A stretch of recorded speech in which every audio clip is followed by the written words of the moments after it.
Salut à tous, bienvenue sur la chaîne. Aujourd'hui je vais vous présenter mon deck profil Gotti Melfi avec lequel je suis arrivé deuxième à mon local hier et j'ai fini en 4-1, très fier de moi. Euh, c'est le meilleur résultat que j'ai eu depuis que je joue Gotti, depuis son lancement dans Pouvoir des éléments, très content. Donc c'est ma decklist 2 semaines avant la sortie de Cyberstorm Access où vous avez accès à du support haut, ce qui va peut-être changer la donne. Je suis encore en phase de test. Mais là, actuellement, le deck tourne plutôt bien et je vais vous présenter ça tout de suite. Voilà, c'est parti. On va commencer avec le main deck. Alors, 3 Pace, 2 Chief, 1 Zep, 2 Snopios. Alors, toute la base Gotti, donc Pace. En effet, Kiss Trigger, vous la bannissez en coup pour spammer un poisson dans votre main. Chief, vous la bannissez en coup du cimetière en ciblant un poisson que vous contrôlez pour qu'il gagne 500 points d'attaque jusqu'à la fin du tour.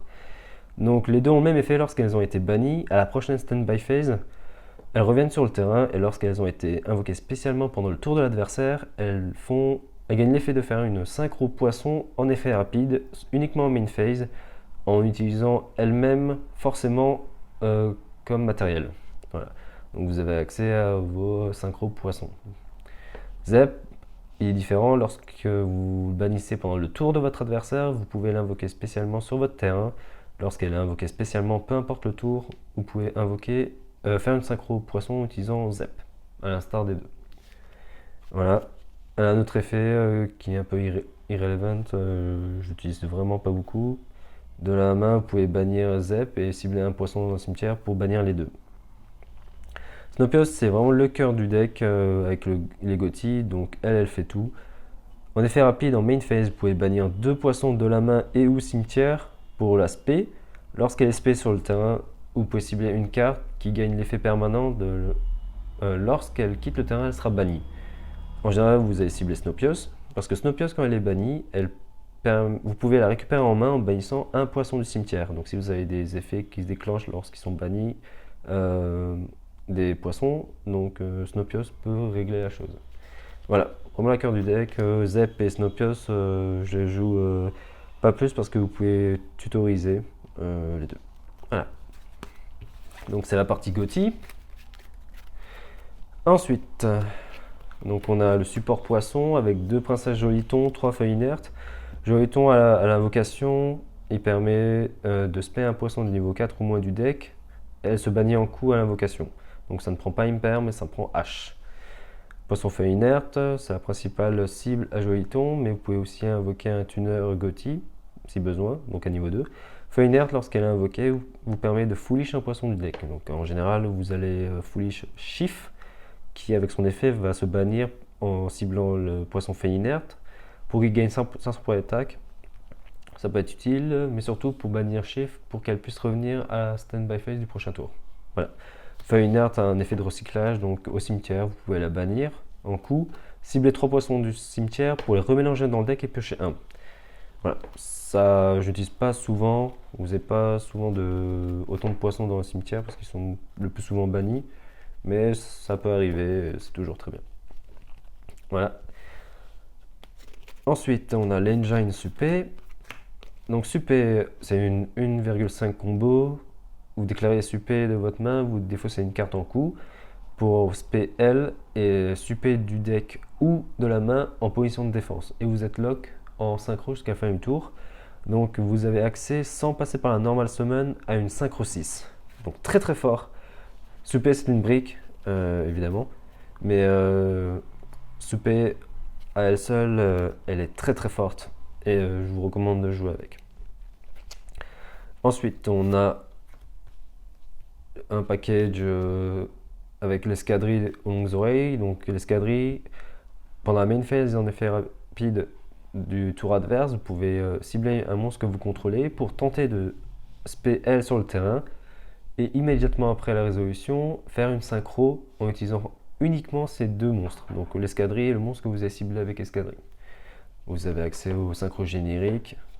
Ça agit comme une entrap, très très fort, vraiment. Je vous recommande de la jouer, pas plus, parce que vous pouvez la tutoriser avec le package Melfi. Donc un Wally, un Puppy, deux Cathy et un Pini. Alors les trois Melfi au-dessus ont le même effet. En end phase, vous déclarez l'effet de les spé de votre main. Et lorsque votre adversaire norme, spé ou les cible avec une attaque, vous pouvez déclarer l'effet en réponse de les renvoyer en main pour tenter de faire l'effet correspondant au Melfi que vous avez renvoyé en main.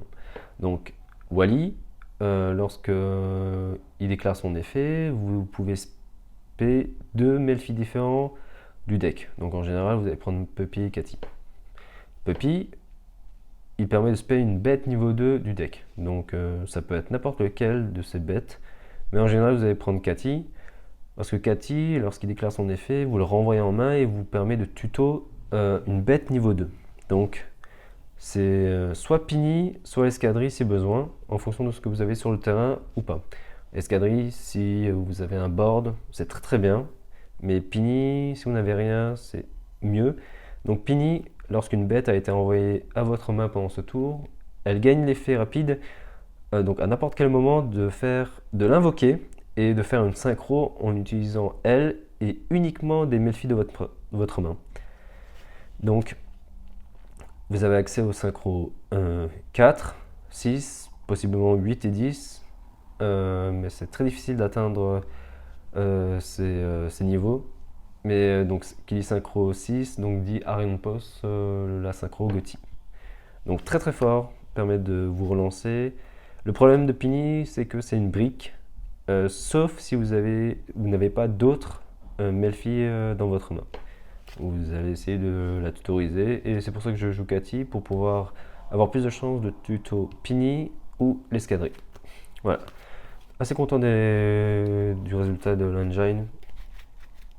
Je vais continuer pendant un petit moment.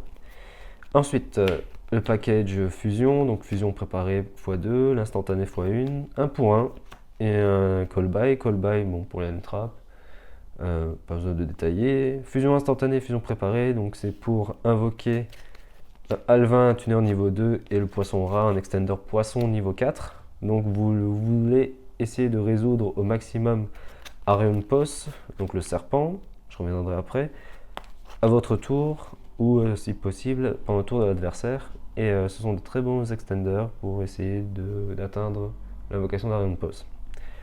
Voilà. Ensuite, 1 pour 1, c'est votre principal target et la princesse Joliton, au cas où vous avez des monstres à vous défausser. Parce que Joliton vous permet, comme je l'avais dit, d'accéder à Poisson Feuille Inerte ou un Gotti niveau 2. Voilà. Et pour finir, on va passer au N-Trap. Donc 3 Evenly, 3 Imperm, 3 H, 3 Hurluberlu. Donc Imperm, très fort. H aussi, peu importe le deck. Hurluberlu, en ce moment, vous avez beaucoup de Splite, Dark World, de Kashtira, de Runic. Je jouais 3 Nib en main, mais je trouve que ces derniers jours, Droll, c'est vraiment très fort. Voilà. Et ça m'a fait gagner des games à elle seule. Vraiment. Cela vous impacte pas énormément parce que Arion Post vous permet de tuto un poisson lorsqu'il est envoyé au cimetière comme matériel synchro. Donc c'est la seule recherche que vous avez avec Cathy, mais vraiment très fort, mais attention au timing et en fonction de ce que vous avez besoin de rechercher aussi. Et Evenly en main, c'est mon choix. Gotti ne possède pas de monstre très fort pour nettoyer le board. Evenly, c'est aussi mon choix pour contrer un peu la perte au dé. Et ça reste très fort. Comme je ne joue pas le terrain, ça ne conflicte pas avec Evenly. Voilà. Très bon. Donc c'était le main deck que je joue à 41 pour l'instant. On va passer à l'extra. Donc l'extra deck.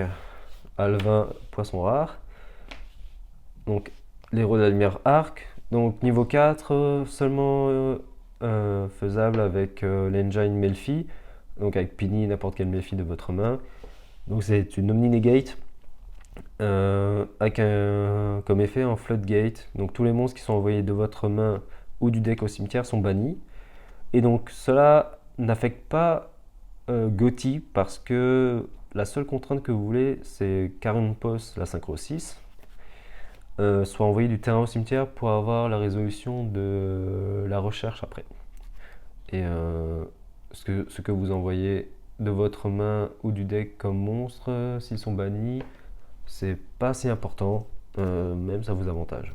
Donc si besoin d'avoir une Omni Negate au niveau inférieur, que comme je joue Baron, c'est ma seule Negate pure, il faut aller à Synchro 10, c'est pas toujours évident, donc c'est très bien. Héros, donc Iron Post x2. Iron Post c'est le cœur du deck, vous voulez essayer de résoudre, comme je l'ai dit, Iron Post pendant votre tour. Donc à l'invocation, il permet de bannir un poisson du deck.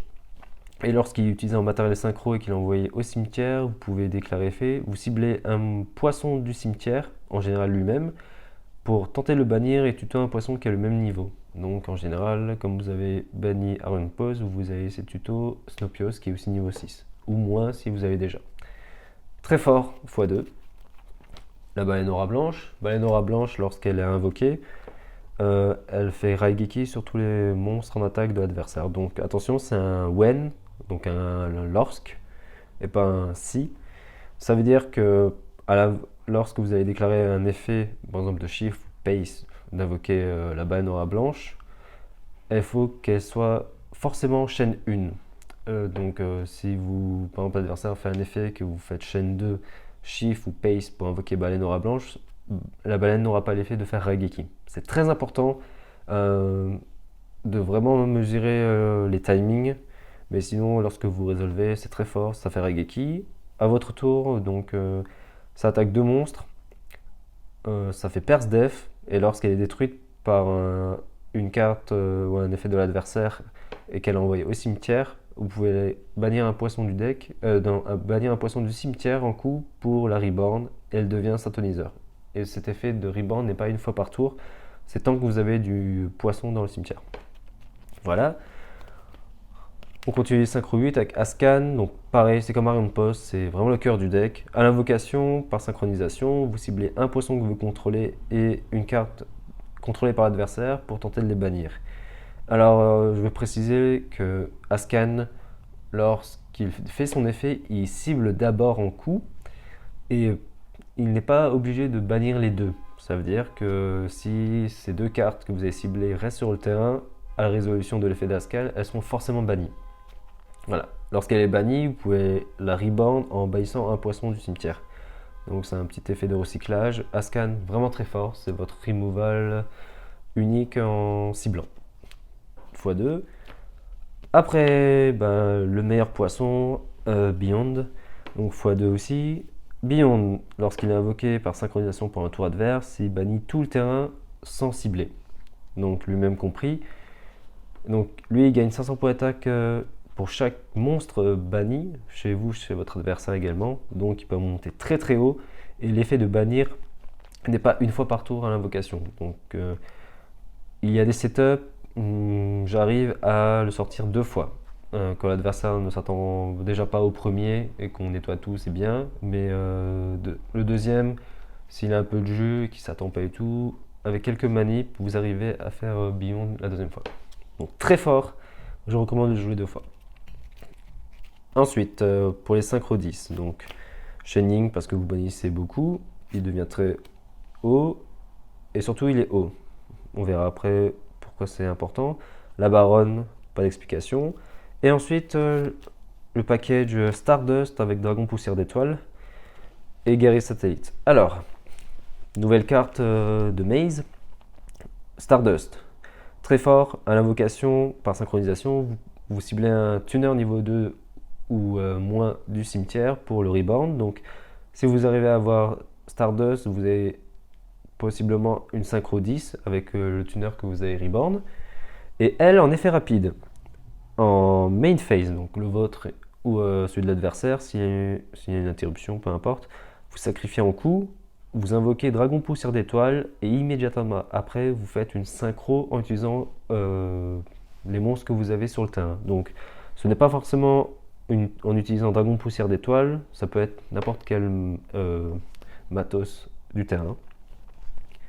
Et les monstres que vous invoquez, ont l'effet de Stardust, ils sont inaffectés par tous les effets de cartes de votre adversaire jusqu'à la fin du tour. Donc pendant le tour adverse, vous pouvez sortir un Shining, une Baronne ou un guerrier satellite qui est inaffecté jusqu'à la fin du tour. Donc le seul moyen c'est d'avoir un kaiju ou un sacrifice. Voilà. Très fort. Et le guerrier satellite, ça complète le petit package qui est là. Donc guerrier satellite, lorsqu'il est invoqué, vous ciblez un nombre de cartes sur le terrain de votre adversaire égal au nombre de monstres synchro dans votre cimetière. Donc en utilisant l'effet de Stardust et en utilisant Dragon Poussière d'étoile pour invoquer satellite, vous avez forcément 2. Donc vous avez forcément 2 destructions et pour chaque destruction qu'il a effectuée, il gagne 1000 points d'attaque permanents. Donc guerrier satellite, très très bien. Sa nouvelle tech, ça fait un gros body et un removal. Il a un deuxième effet, lorsqu'il est détruit par un effet ou une carte, que ce soit de l'adversaire ou de vôtre, vous pouvez invoquer autant de monstres synchro 8, poussière ou synchronique ou guerrier. Donc en l'occurrence là c'est poussière, donc vous pouvez invoquer les deux. Voilà. Donc c'est l'extra deck. Dragon Poussière d'étoile vous protège d'une destruction en la sacrifiant et vous permet de reborn en end phase. Donc si besoin, vous craignez un peu les destructions, garder Dragon Poussière d'étoile, c'est bien aussi. Voilà, on va finir avec le side deck. Donc je joue 2 Gozen, 3 parfums, le package Gamma, 3 Nib, 2 Belles et un Plumeau. Donc Gozen, vous pouvez très bien jouer sous l'attribut eau. Donc c'était pour ma remarque avec Shining et les poissons. Parfum anti-magie, je ne joue que 5 magies dans mon deck. Et vraiment, parfum, ça me fait gagner le game toute seule. Moi je vous recommande vraiment, si vous savez que vous pouvez commencer. Le package Gamma, quand je go second. Alors il y a un très bon combo que je présenterai dans une prochaine vidéo avec Gamma et Escadrille. Ça vous fait des dingueries, tout simplement. Nib, donc au cas où Droll ne serait pas efficace. Guzzbell, c'est pour le match-up runique et matmec, qui est assez présent dans mon local. Et le plumeau, le one-off pour le back row. Voilà, donc c'était mon deck profil Gotti. J'espère que ça vous a plu, il y aura d'autres vidéos prochainement. Et vous avez dû remarquer mon super terrain, enfin mon super playmat qui ressemble au terrain Gotti. C'est plutôt pas mal, c'est très immersif, voilà. Petite parenthèse. Donc voici mon deck profil Gotti Melfi, je vais continuer un peu. Il y a la sortie de Gold Pride, donc Fierté d'Or, qui arrive dans Cyberstorm Access. Je pense me concentrer sur ce deck prochainement. Et puis voilà, à une prochaine vidéo sur ma chaîne. Allez, salut!